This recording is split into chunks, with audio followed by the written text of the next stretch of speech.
Hello mga ka-junior, so ito ngayon yung araw na punong-puno tayo ng mga truck na magpapagawa.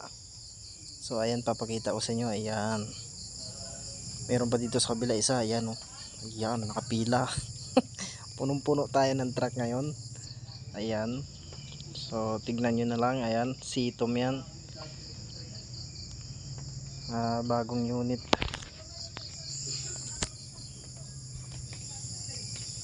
with chai engine. Ayan, ang utility natin ng mga masisipag. So ayan, ito Isuzu, Euro 4 engine, 16 speed. Ito Isuzu din.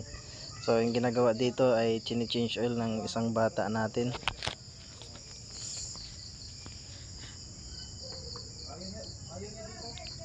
So ayan, ito yung driver.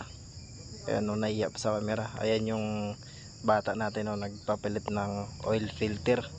Oh, nakatingin pa. Nakatingin pa talaga. Ito Isuzu din, yung may nakatatak na 9106. Ayan, mga driver na nagpapagawa. Ayan, Sitom. So ang pangarga nito ay mga semento, mga abo, mga yan yung hinahalo sa semento. Ayan, driver din yan. Ayan sila ni tatay. Ito yung dump truck. Ayan, shoutout sa mga kasama nating mekaniko. Ito yung dump truck na to, binaklas ko din yung air tank nito kasi papalitan ng bago, gawa ng nabutas sa kinain ng kalawang. So ayan, dito pa sa gilid yung isang bata natin nandito sa ilalim ng truck.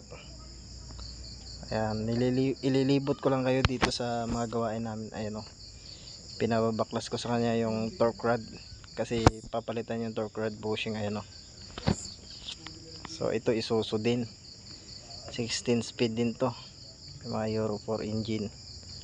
So ayan yung driver nyan, yung unit nyan ay Hino 700 series. Ayun, nagkaway-kaway pa. So ayun lang mga ka-junior, yung vlog natin ngayon, nilibot ko lang sa inyo yung mga nagpapagawa. So ayun lang, salamat.